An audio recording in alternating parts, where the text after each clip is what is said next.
In 1919, he hit 29 home runs and was sold to the New York Yankees. A three-run home run for Buffington. The Yankees now lead it by a score of 3-2. Bill Lee is now going over to a couple of the Yankees, and there they go again. Hits it to deep left. That might send the Yankees to the World Series. Varitek and A-Rod going at it. Roberts is going. Posada's throw. Roberts safe. And what can I say? Just tip my hat and call the Yankees my daddies. Welcome to Fanbase, a deep dive into the greatest rivalry in sports, episode 44. And one thing we're going to try to do a lot more moving forward, especially now that we've joined the Odyssey family, is because we have credibility now to get some guests. But this one was an easy get, no offense. But turns out the producer of the shows that I work on at WTIC in Connecticut is a huge Yankee fan. And he's a lot like you, John, that he's just, like, to me, like anyone who wears the shirts and the hats with any regularity has to have something hardcore going. Like there's the fan who wears the shirts and the hats to games or the shirts and the hats, you know, on a special occasion. But if you have at least, okay, let's say my over-under, if you have at least 3 pieces of clothing that are your team, you're probably hardcore. So what is your... How about like 33? You got, okay, do you think... I get joked on all the time, like if I'm not wearing Yankee stuff. So you have... Like there's most people like wouldn't know this shirt, Savages with the box. That's a Yankee shirt? You're a Yankees fan or a baseball fan, right? Right. So, but I could wear this around and some people won't get it. Right. Right. But no, usually I always like a couple dozen. You have like literally... Oh, at least, yeah. I'll count them for the next episode, how many I got. So his name is Matt Sirois, and where are you on that? Items of clothing. I have about close to 30 pieces of clothing. Yeah. Whether it be hats or pieces of clothing or... See, I didn't have like hats. Like I only own one like real Yankee hat, and it's like their World Series hat. You mean the official hat that's not adjustable, you mean? Yeah, I only own one of those. I have a bunch of like, you know, like the trucker hats and stuff, but usually those are bought for me. Like my wife buys them for me. Like I don't go out and buy like Yankee hats. I usually just buy like shirts. So you have like, let me just repeat this. So you have like 30 items that are legitimately in your rotation? Yeah, like what's, because like I only have like 1 or 2 in my rotation. I probably have like 8 to 10 I go to all the time. You know, I have a Phil Hughes T-shirt with a name on the back. And the only reason I got is at the bottom of the drawer in case when everything else is dirty. But I got that because you couldn't find those. Like you couldn't find Phil Hughes, and I liked him, right? Like Phil Hughes was a good pitcher for the Yankees for a little while, right? For Phil Hughes, thanks you for that. Yeah, while he's opening baseball cards. We had a thing for a while is that as soon as somebody got traded or free agent signed with someone else, their shirts went down to $5. Like I have a Rocco Baldelli, you know, like I don't have a Johnny Damon. I don't have a Jacoby Ellsbury. Of course not. I don't have a Pavano. So I can at least say that. So I guess the lowest tier I've got is Phil Hughes, and I don't really consider that a low tier. Listen, all right. So Matt, just quickly before we want you to chime in on all the subjects, so just don't wait. I'm nervous, but I'm good. I want to know: do you have a tattoo, a Yankee tattoo? I do have a Yankee. Tattoo. All right, so now that is hardcore, right? Let me see it. What does it say? I have the core 4 numbers on it, and so that's Pettit, Posada, Jeter, and Mariano. See, I like that. That's right. Wow. It's so funny. I hadn't even noticed it. I mean, I'm better with that than I am with the Phantom of the Opera, but we won't talk about. So Matt, who is your favorite player in the Yankees? Like currently? Forever, ever.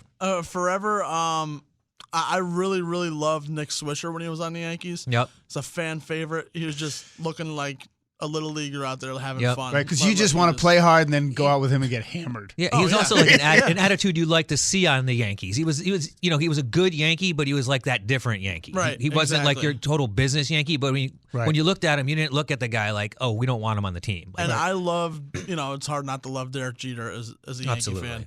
I love listening now even to former interviews he's done where Brandon Steiner has asked him like, you know, what about like making it to the World Series? And he's like, you didn't win the World Series. He's like, why am I going to be happy with that? Right. He's like, it's about winning. He's like, and if you're not winning, it's miserable. He's like, and I'm miserable. I just found him so dry. And he also said he would play until it wasn't fun anymore. Right. And then he just walked away, which I think, when he retired, it did surprise a lot of our Well, he could have played. He wasn't at the top of his game. The only thing I think that he did great as a Red Sox fan is that he didn't get married as a ball player, because he went on the dumbest thing I think is to to do that. And so he was just smart. He did everything right as a ball player. He really did. But that's the thing about me. That I respect him. You can't not respect him. But he just was too cute and too perfect. I wanted something edgy about him. I'm telling you, man, it's a typical Red Sox he bias. A scandal. I needed something. He can't even like Derek Jeter. I need some F-bomb, when on a kid show or something something. Something to show he wasn't perfect. Now that Aaron Judge has fixed the gap in his teeth, can we like him? No. No, he reminds me of the guy in the Bugs Bunny cartoon. It's just the bat is like a toothpick. And anyway, I want to take a step back because we have a ton of baseball to talk about. Matt, just talk about, John talked about his family as his background for his Yankee fandom and going to the park when he was young and this and that. Where does it come from for you? Honestly, growing up, my grandparents were huge into the Red Sox, and I kind of wanted to be a little badass and go against the grain and say, no, I'm not going with the Red Sox. They tried to buy me a Mo Vaughn jersey. I was like, I don't want that. I don't want that jersey. So you chose it. You chose it. I chose to be a Yankee fan, yeah. And I guess it was maybe influenced because the rivalry was, a little bit heated back then, in the early 90s too still. But yeah, I liked them ever since I was 6 years old back in 93. So this is John. This is John's great question. When did you become a super fan? A super fan? I became, is there a moment did you remember that you just went in deep after that? The 96 season was huge for me as a kid. Watching the 96 team was just massive. That was a big changing point for a lot of Yankee fans of our generation, because they stunk so bad in the 80s and then to the early 90s. This was the beginning of the Yankees' so-called dynasty. Was 96. And you were 22? You were 21, yeah. Even in 94, 95, I remember watching Don Mattingly play and everything and just thinking he was the best thing in the world at first base. Look at this guy with his mustache, just the swag dripping off of him and everything, Now, did you get pushback from your grandparents or other members of your family? Oh yeah, they always tried to switch me over, 100%. They always tried to switch. No, it's okay. Come on, here's the Mo Vaughn jersey again. I'm like, no, I'm all set. Thanks. I love the intra-family rivalry. That's kind of cool. See, we're lucky to that effect. We do not have that. Literally everybody in my family that are Yankee fans. Now, there's not a lot of us left. That's lucky. I kind of think it'd be fun if one of your sons was gung-ho Boston. I think that'd be hysterical. Yeah, it'd be interesting in my family. I don't know how it would work in the Senecal household. I can see your two I can see your two sons going to blows over it, probably. Yeah, the same kids that I just took their PS4 away from because they were fighting this morning. Literally right before I got here. So. Yeah, but the younger one can't beat up the older one, can he? No, but he thinks he can. The older one is a lot stronger than he looks for his size, but the little one is, he's got an attitude. See, my older one is not only not as big and strong, but my older one's not as tough. So the little one bloodied him once, and now everyone's scared.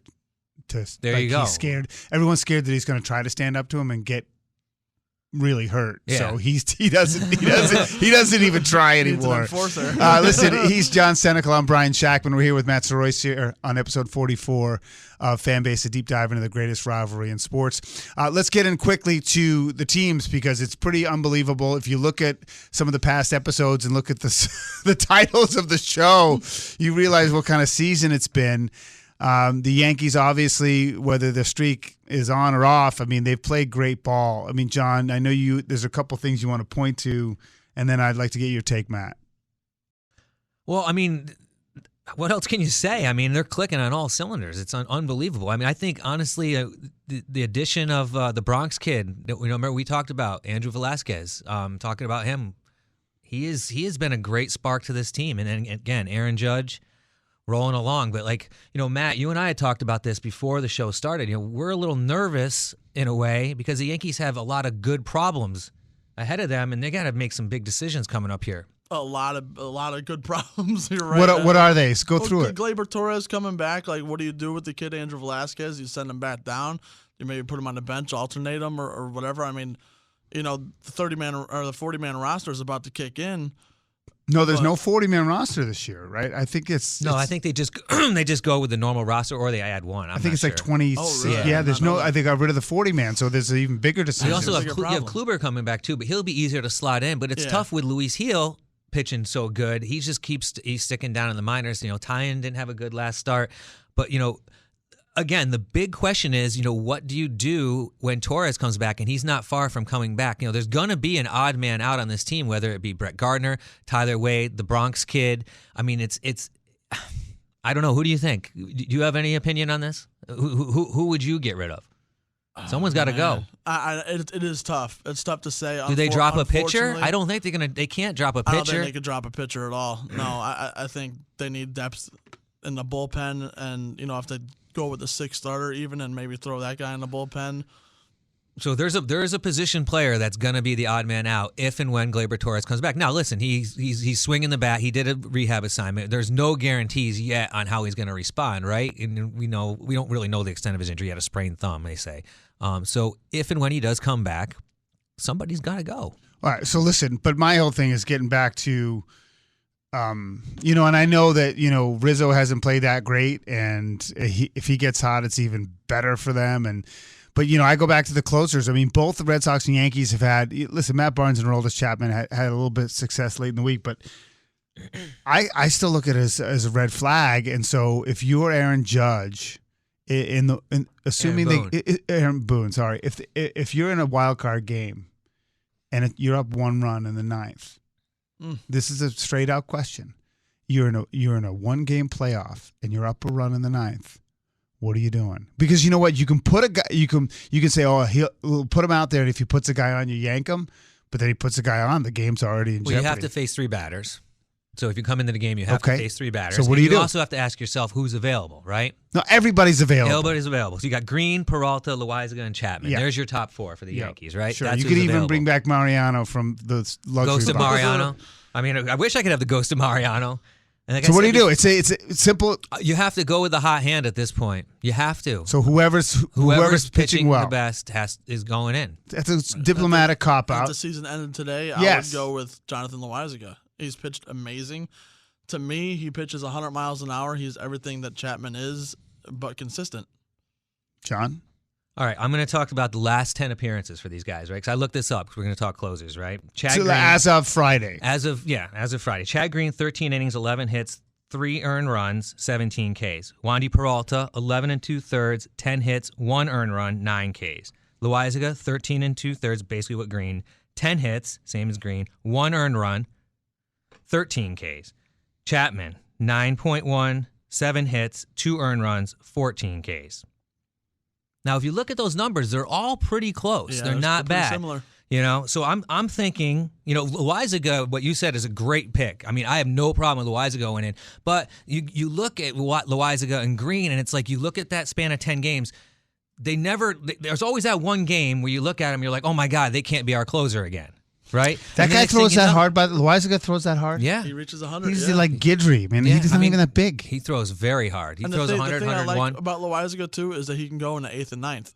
Yeah, and Loaizaga has the experience, right? Listen, Loaizaga has been on the Yankees now. I believe it's his 3rd year. Yeah. So he understands New York. I have confidence in Loaizaga. I have no problem with that. But I'm going to stick with you got to go with the hot hand because all 4 of them, granted, Chapman has looked like a disaster, but he hasn't really pitched that bad. It's more like he came his in. Ks per 9, some of his stats are still really impressive. Yeah. And it's almost like he just got stupid at one point in his last outing. Because I'm pretty, indifferent about the team. I don't know much about the backgrounds. To get into the bigs out of Nicaragua, he's a 5'11" relief pitcher out of Nicaragua. Who's this? Loaizaga. Oh, yeah. It's insane. I mean, you have to go through a lot of stuff in your life. I mean, forget about Colombia or Venezuela, Even Cuba is easy now. I mean, that's just pretty incredible. I know you guys. Gone are the days of El Duque coming over on the raft. That's true. First class ticket. I know you guys don't give a crap about Matt Barnes, but I actually think that the Red Sox problem is kind of worse. I mean, I think they'd like to put in Garrett Whitlock, but they want to groom him as a starter and sort of slot him in there. I think puts him back. They like to put him in when he can pitch at least 2 innings or whatever. So I know I see your eyes gloss over, so I'm not going to touch on it. I think what you're talking about is a huge deal for the Red Sox. I mean, the pitching in general is a big deal. When you look at the three teams, Yankees, Red Sox, and Rays, that's what it's really come down to is the pitching. The Rays and the Yankees are pretty equal when it comes to pitching across the board. And then you look at the Red Sox, and they've given up almost 100 more runs, and they've walked more batters. Yeah, I mean, it just comes down to this, and hopefully Sale can right that ship. But listen, Sale's has 3 starts. Yeah, he's 3-0. He probably will have 10 but he's played starts nobody. total. He purposely held him out against the Yankees and against the Rays. He hasn't pitched against anybody. Right, but my point is Sale's going to need to win all his starts for the Red Sox. Correct. Or put them in a position to win those games. We either have to come away with a W or give them what they need. And he has done that so far, right? Granted, I don't care who he's played, right? He has not looked bad. He just threw an immaculate inning. Yeah. His third one in history. I know. Right? So Chris Sale knows how to pitch, right? Chris Sale's going to go out there and do what he has to do. So one game, I'm assuming, because we got to move on, I'm assuming the Red Sox and Yankees are playing in the wild card game. Correct? I mean, very well. I mean, okay, so you think Sale gets to start over Evaldi, right? Absolutely. As long as he's healthy. And it's against Garrett Cole. Right? This could be me being biased Yankee fan, hopeful.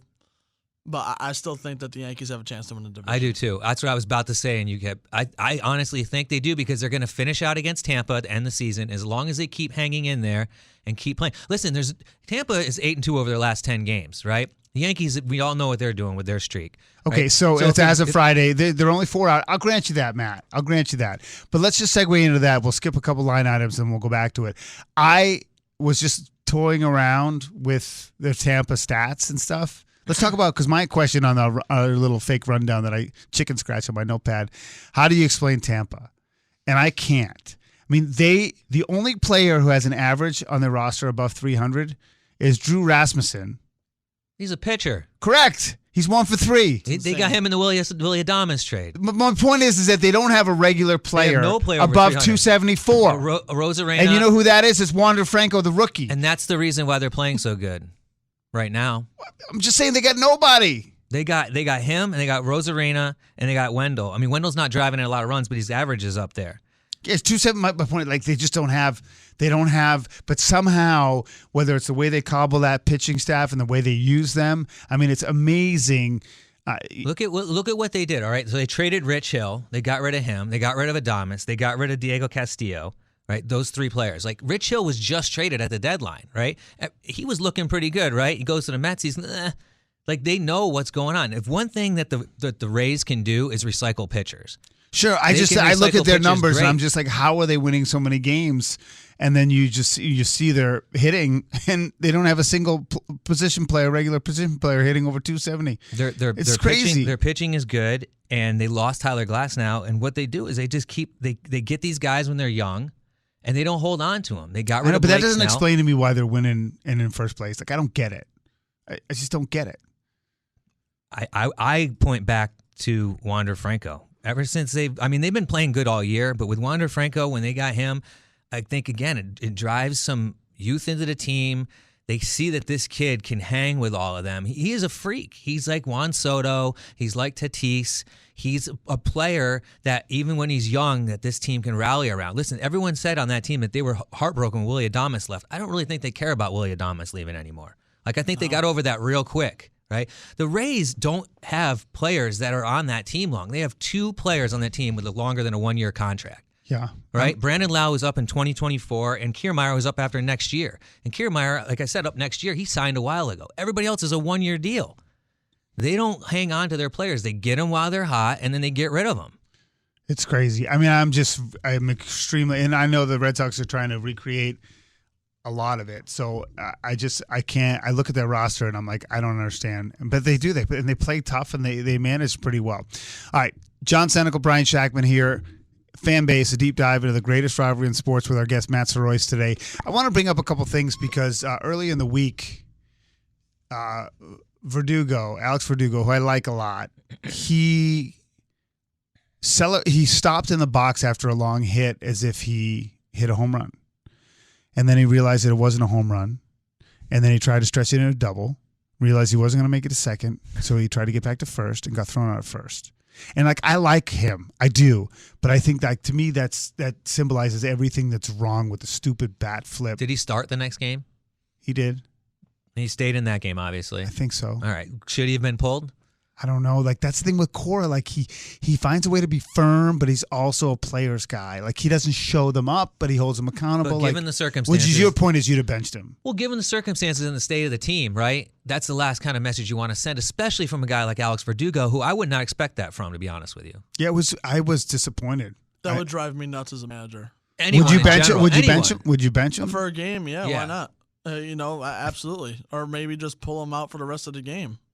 I feel like the managers are so hesitant. That's why all these ex-players are getting these managing jobs, because they want the players to be happy. You got to ask yourself, like, what was he thinking in that situation? He thought he had a home run. All right, so I wasn't watching the game, obviously. So what was the situation in the game? Oh God, I have to go back to it. I mean, is it a close situation? Yeah, I mean, the game was in the balance. Okay, so you're running away with the game. I mean, I think regardless, you got to at least leg it out, right? You got to start running. Aaron Judge gets around the bases in like 19 seconds in his home runs, you know?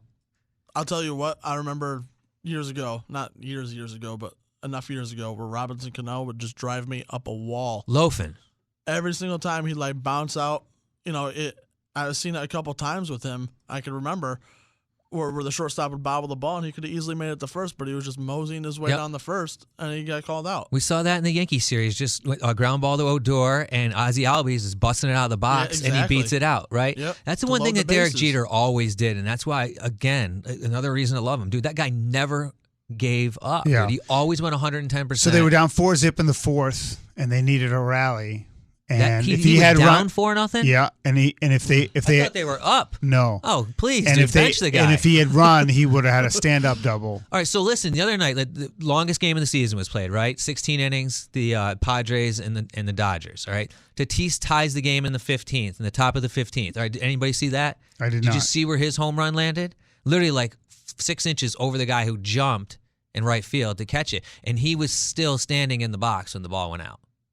All right? Now, I give you the fact that, like, these guys know when they hit the ball out, but that ball was almost caught by the outfielder, right, in the 15th inning while you're down 3 runs. Yeah, to me, and I love Tatis, but that's hot garbage as far as I'm concerned. Matt, you got a hot take on this whole pimping home run crap? I don't mind the bat flip, when you know it's absolutely gone, and if it's like a game winner like that, if you absolutely know it's gone. If you're a left-handed batter at Yankee Stadium, and when you jerk it out, it's like it's you done. know when a guy hits a home run when it is gone. Like I love Rougned Odor when he hits a homer and he knows it, he just flips the bat, drops it, and like tips his cap, tips his hat, and like starts running. I love that. Yeah, I like celebrations. I just like when it. You better be sure it's going to look really bad. And I like Verdugo, and I'm going to actually segue into one more subject before we get to our nugget of the week, courtesy of John Senecal. Is I went to the Rangers game Monday with my son, and we sat in left field right by the edge of the wall. There was nobody there. We could do anything. It was one of those days where it's so quiet you could actually get the players' attention. Yep. And it was great because, all my son wanted was a ball, and Verdugo would totally interact. Like, he tried to throw it to a fan, and it fell short and it fell on the field. And then I yelled, E7. He laughed. You know what I mean? Like, it was funny. And he was doing it back and forth. But what bugged me is that there was a guy who I've known in those seats for years. I won't mention his name. He was heckling, but it was not funny. Like, it wasn't mean. He was trying to there's nothing to me more cringeworthy than someone who thinks they're funny, right, constantly heckling, and they're not funny. And everyone can hear you. And it was not, and like to me, I was like, shut up, because like. Can you give us anything? What do you have? Anything good? I was like, how much for the glasses? I'll give you $50 for the glasses. And then and then. Like he's the glasses he's wearing? Yeah. Like the outfielder? Yeah. And he's like, hey, I'll start up a hitting clinic, and you'll be my first client. I think I could help you. Like stupid stuff. Man. Like not funny. But I felt like anybody could understand. understand. The whole game? relentless. We moved our seats because I'm like, this guy's not going to want to look in our direction to throw a ball. You have to move your seat. And he's a nice guy. This guy's actually a nice guy, but like he thought he was funny and he was yucking it up in front of his friends as he was, obviously drinking like 14 beers. But it was like what was it? Vacation when Chevy Chase goes in and he's ordering the drinks from the saloon. He's like, "Yeah, rascal, belly, belly," and he oh, it's all an act. But this my point is that if you're gonna do it, and I like saying something. Like every day, opening day, my goal is to get at least a glove little flap from the guy, and I scream like, "Hey, welcome to Boston," or whatever. Like I like talking to him, but I just think my point is if you're gonna try to be funny, you better flip and be funny because it made the game experience actually worse. Yeah. So you saying this reminded me of times like a long time ago. The Albany Colony Yankees used to play in Albany, New York. They were the Double-A Yankees, which I could go a whole other episode on all the players we should do that sometime. I met there, including Bobby Dickerson. But so after they left, there was like a semi-pro team that came in there, and we're talking like small stadium, like high school stadium almost, with glorified metal bleachers. And my buddy and I went to a game there, and we sat right behind home plate. Now, when I say right behind home plate, like where I'm sitting now and where you are is like the dirt on the field. Right. Like everybody can hear you at these things, right? Right? So we were there. We had a few drinks, and I think we were like, we maybe in college or just out of college. And it was so bad that the play was so bad that the pitcher, every time he would walk somebody and the guy would get on base and they would steal. To the point where the pitcher, like he would be not even to come set. He would just start to move, and my buddy and I would go, "He's going!" The guy would steal. Like, the catcher would throw the ball back to the pitcher. We got so bad to the point where like the umpire like turned around and looked at us and was like, "All right, guys, enough." Like, enough. Because like you looking outside at yourself would have been like, "Shut up." Yeah, shut up. But me, like 20-something-year-old me, after a few drinks, like i.e. that guy, but still, same kind of thing. But just to say, like, what you can and can't hear. Yeah. And now we've seen it with the COVID and stuff. These guys can hear a lot more. And even the games now that you can see the attendance is down at a lot of these parks too, especially like game you said during the day. Well, that was a day after a rainout, so there was nothing. I mean, there was probably 17,000 people tops, I think. All right, so listen. Any final thoughts on anything, Matt? I will tell you one thing about Fenway though. I remember Travis Shaw hit that grand slam and that walk off. I was there. Game. And he said there was like 17,000 people there. And the thing about Fenway, it still sounds like 40,000 people. Yeah, well, I will tell you, I will say this, and I don't usually say this about Fenway fans in the summer because usually a lot of tourists. The crowd was good. And it reminds me when I dated Rico Brogna's sister in the 90s, we used to go to Shea when it was like 14,000. Yep. But if things got going, that place was rocking. And if you went up to the upper deck where it was all the Latin population was up there, they were dancing and like having a blast. Yep. I mean, like, so it was the type of thing. You're right. It doesn't have to be a big crowd to be a good crowd. And they were going nuts. All right, John, what do you got for us? Nugget of the week. All right, Nugget of the week. We're going to talk. You can sponsor it, by the way, if you want to sponsor it. All right, well, for now, we'll call it Nugget of the Week, and we're going to talk Little League World Series because it's timely, right? Little League World Series are going to have the big, just United States teams in it this year, and they're going to be playing that this coming weekend. So the big talk in this Little League World Series is a kid named Gavin Weir out of South Dakota, and he's thrown a no-hitter, and so far in Little League World Series, 16.2 innings, no hits, 2 walks, 45 Ks, and he's thrown 2 no-hitters. Wow. In the Little League World Series. No perfect game yet, right? In his tournament, he's in all the Little League tournament, all-stars, districts, all that stuff. 43 and 2/3 innings, 1 hit, no runs, 114 Ks, 6 walks, and he's thrown 4 no-hitters total. Oh my, that's insane! Insane. And if you watch him pitch, he's a lefty. They compare him to Chris Sale, Red Sox reference.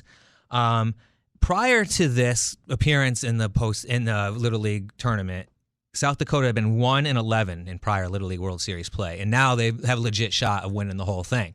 So that being said, it got me thinking. Got me thinking back to another big lefty in the Little League World Series out of New York in the Ronnie Paulino All-Stars, Danny Almante. Who wasn't 12. Who wasn't 12. Like, some people thought he was 17. Some people thought he was 16. He turns out he was 14. Now, I want to talk about his numbers, right? 5 o'clock shadow. That kid. Exactly. By the way, this kid does look like Chris Sale. He looks like a mini Chris Sale. He I does. just pulled up his stuff. So Danny Almante, 18 innings pitched. He pitched 3 games in the Little League World Series. 18 innings pitched. Now, there's debate from what I've read if he had 62 Ks or 46 Ks. I'll go with the 62 because I read that more. Because it's more impressive. Yeah. 18 innings pitched, 62 Ks, 3 hits, 1 unearned run. Okay. So this One guy's better. unearned This run. guy's better. He's Weir's better. He's better. In my opinion, he's better. Did Almante win the whole thing? No. Him and his 14-year-old self did not win the whole thing. They finished third that year, By the way, actually. when I was 14, I still probably couldn't have done well at the Little League World Series. But back to Almante, this kid was throwing 76 miles an hour, right? As a 14-year-old. With that short mound, it's actually faster. 102 miles an hour. Yeah. They called him Little Randy Johnson. He got the keys to New York City, and then he went on to, let's see, what did he do? He went on to play high school ball, won some high school championships, and then he married a woman in her 30s when he turned 20. Moved out. Did he go to college? He went to junior college in Western Oklahoma, where he hit .472 with 18 home runs one year, and then he wound up playing some independent ball in Southern Illinois, and now he's a coach.